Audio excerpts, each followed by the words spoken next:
Hello, ഇന്ന് share ചെയ്യുന്നത് bread വെച്ചിട്ട് രണ്ട് ഈസി ആയിട്ടുള്ള റെസിപ്പിയാണ്. നമുക്ക് രാവിലെ ആണെങ്കിൽ കുട്ടികൾക്കൊക്കെ കൊടുത്തു വിടാനാണെങ്കിലും വൈകിട്ടാണെങ്കിലൊക്കെ നമുക്ക് ഉണ്ടാക്കിയെടുക്കാൻ പറ്റിയ രണ്ട് ഈസി റെസിപ്പിയാണ്.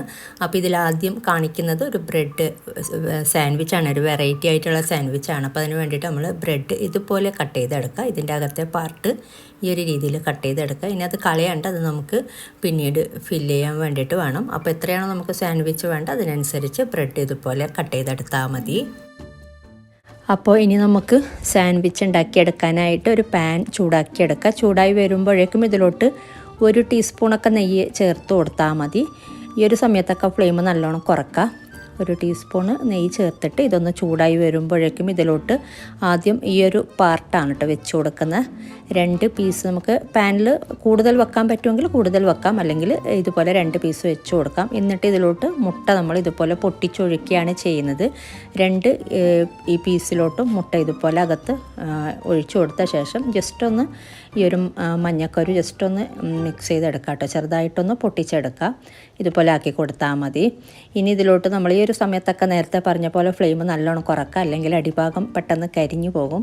അപ്പോൾ ഞാൻ നല്ലോണം കുറച്ച് വെച്ചിട്ടാണുള്ളത്. ഇനി ഇതിൻ്റെ അകത്തോട്ട് നമുക്ക് ഇഷ്ടമുള്ളത് നമുക്ക് എന്താണോ കഴിക്കാൻ ഇഷ്ടം അതൊക്കെ ചേർത്ത് കൊടുക്കാം കേട്ടോ. ഞാനിപ്പോൾ കുറച്ച് ക്യാപ്സിക്കം ചേർത്ത് കൊടുക്കുന്നുണ്ട്.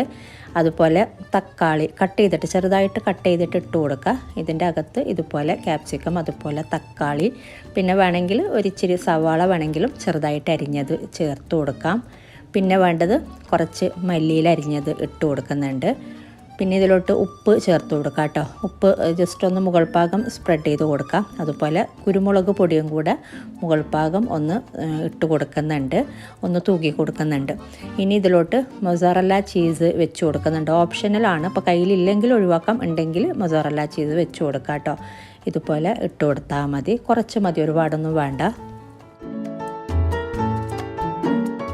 ഇനി ഇതിലോട്ട് ചിക്കൻ ഫ്രൈ ചെയ്ത് വെച്ചിട്ടുള്ള ചിക്കനാണ് കേട്ടോ. ചെറുതായിട്ട് സ്ലൈസ് ചെയ്ത തിന്നായിട്ട് സ്ലൈസ് ചെയ്തിട്ടുള്ള ചിക്കനാണ്. എന്നിട്ട് ഉപ്പും കുരുമുളക് പൊടിയും കൂടെ ചേർത്ത് ഫ്രൈ ചെയ്തെടുത്തിട്ടുള്ള ചിക്കൻ വെച്ച് കൊടുക്കുന്നുണ്ട്.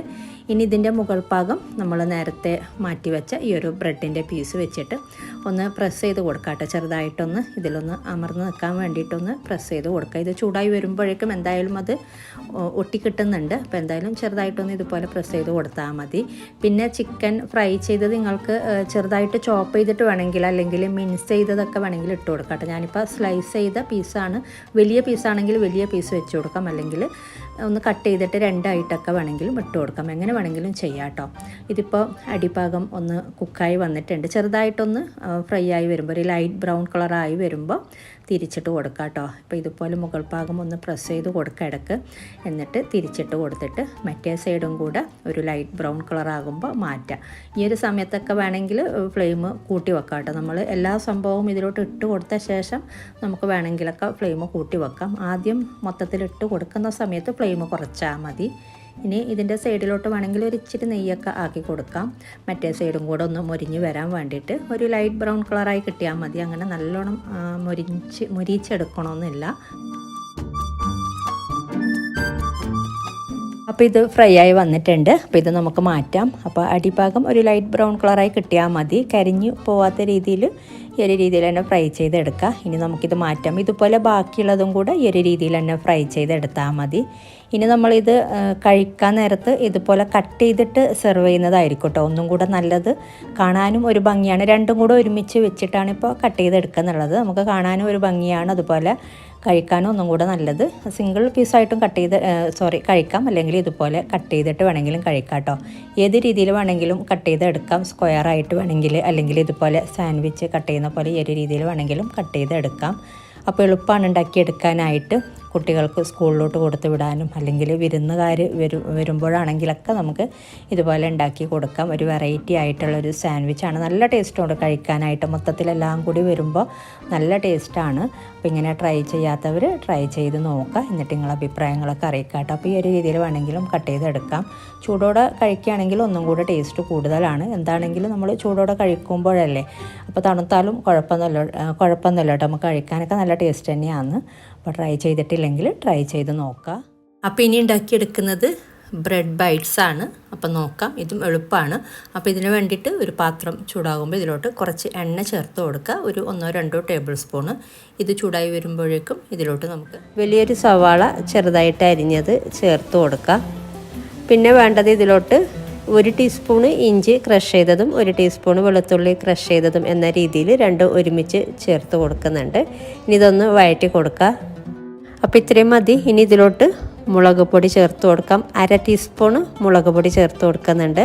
അതുപോലെ 1 ടീസ്പൂണ് മല്ലിപ്പൊടി, പിന്നെ ഒരു 1/4 ടീസ്പൂണ് മഞ്ഞൾപ്പൊടി, അതുപോലെ ഒരു 1/4 ടീസ്പൂണ് മീറ്റ് മസാല പൗഡറും കൂടെ ചേർത്ത് കൊടുത്തിട്ടുണ്ട്. ഇനി ഇത് ലോ ഫ്ലെയിമിൽ വെച്ചിട്ടൊന്ന് ചെറുതായിട്ടൊന്ന് വഴറ്റി കൊടുക്കുക. അപ്പോൾ ഇത്രയും മതി. ഇനി ഇതിലോട്ട് തക്കാളി ചേർത്ത് കൊടുക്കാം. 2 ചെറിയ തക്കാളി ചെറുതായിട്ട് അരിഞ്ഞിട്ട് ചേർത്ത് കൊടുക്കാം കേട്ടോ. ഇനി ഈ തക്കാളി ഒന്ന് വെന്ത് വടയുന്ന വരെ ഇതൊന്ന് വഴറ്റി കൊടുക്കുക. അപ്പോൾ ഉപ്പും കൂടെ ചേർത്തിട്ട് വഴറ്റി കൊടുക്കുക. പാകത്തിനുള്ള ഉപ്പ് ചേർത്ത് കൊടുക്കുക കേട്ടോ. എന്നിട്ട് ഇതൊന്ന് തക്കാളി വെന്ത് വടയുന്ന വരെ ഒന്ന് വഴറ്റി കൊടുക്കുക. അപ്പോൾ ഇത്രയും മതി. തക്കാളിയൊക്കെ വെന്ത് അടഞ്ഞിട്ടുണ്ട്. ഇനി ഇതിലോട്ട് ചേർത്ത് കൊടുക്കുന്നത് വേവിച്ച് വെച്ച പൊട്ടാറ്റോയും കടലയുമാണ്. ഒരു പൊട്ടാറ്റോ, മീഡിയം സൈസിലുള്ള ഒരു പൊട്ടാറ്റോ വേവിച്ചതും, അതുപോലെ 1/2 കപ്പ് വേവിച്ച കടലയും ചേർത്ത് കൊടുക്കുന്നുണ്ട്. കടലക്ക് പകരം ഗ്രീൻ പീസ് വേണമെങ്കിലും ചേർത്ത് കൊടുക്കാം കേട്ടോ. വേവിച്ചെടുത്ത ശേഷം ചേർത്ത് കൊടുത്താൽ മതി. ഇനി ഇതെല്ലാം കൂടെ ഒന്ന് മിക്സ് ചെയ്തിട്ട് ഇതിലോട്ട് കുറച്ച് വെള്ളവും കൂടെ ചേർത്ത് കൊടുക്കുക. ഈ ഒരു പൊട്ടാറ്റോ ഒക്കെ ഒന്ന് ഉടച്ചെടുക്കുന്ന പരുവത്തിൽ ആക്കിയെടുക്കാം കേട്ടോ. ഒന്ന് ഉടയണം പൊട്ടാറ്റോ. ആ ഒരു രീതിയിലാണ് ഇതിൻ്റെ ഗ്രേവി വേണ്ടത്. ഒരു തിക്കായിട്ടുള്ള ഗ്രേവിയാണ് കേട്ടോ. അപ്പോൾ ഇതിലോട്ട് കുറച്ച് വെള്ളവും കൂടെ ചേർത്തിട്ട് പൊട്ടാറ്റോ ഒക്കെ ഒന്ന് ഉടച്ചു കൊടുക്കുക.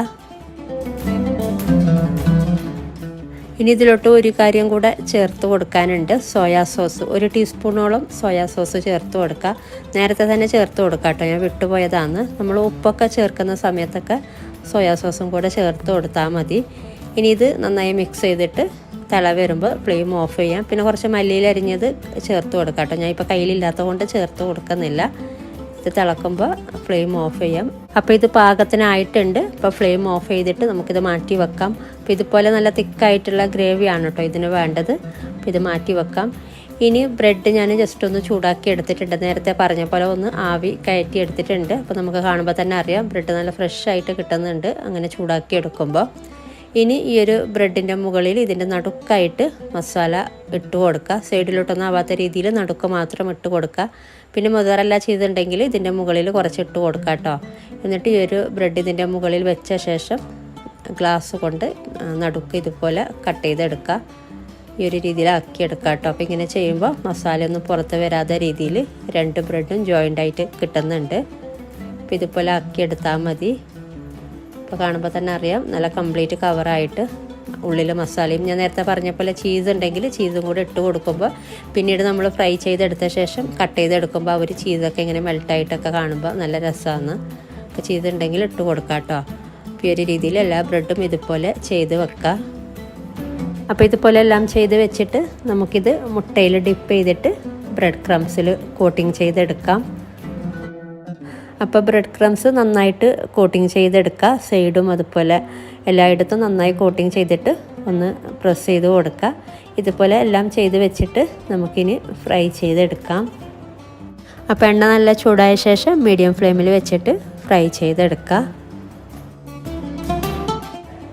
ഇതിപ്പോൾ ഒരു സൈഡ് ലൈറ്റ് ബ്രൗൺ കളറായി വന്നിട്ടുണ്ട്. അപ്പോൾ നമുക്ക് തിരിച്ചിട്ട് കൊടുക്കാം. എന്നിട്ട് മറ്റേ സൈഡും കൂടെ ഫ്രൈ ആയി വരുമ്പോൾ മാറ്റാം. ഇതിപ്പോൾ ആയിട്ടുണ്ട്. ഇത്രയും മതി. 2 സൈഡും ലൈറ്റ് ബ്രൗൺ കളറായി കിട്ടിയിട്ടുണ്ട്. അപ്പോൾ നമുക്ക് മാറ്റാം. ഇതുപോലെ ബാക്കിയുള്ളതും കൂടെ ഫ്രൈ ചെയ്തെടുത്താൽ മതി. അപ്പോൾ നല്ല അടിപൊളിയായിട്ടുള്ളൊരു ഈവനിങ് സ്നാക്കാണ്. അപ്പോൾ നല്ല ടേസ്റ്റ് കൊണ്ട് കഴിക്കാനായിട്ട്. അപ്പോൾ ഈ ഒരു രീതിയിൽ ട്രൈ ചെയ്യാത്തവർ ട്രൈ ചെയ്ത് നോക്കിയിട്ട് നിങ്ങളുടെ അഭിപ്രായങ്ങളൊക്കെ അറിയിക്കുക. ഇനി ഇതുപോലെ നല്ല റെസിപ്പിയുമായിട്ട് മറ്റൊരു വീഡിയോയിൽ കാണാം. താങ്ക്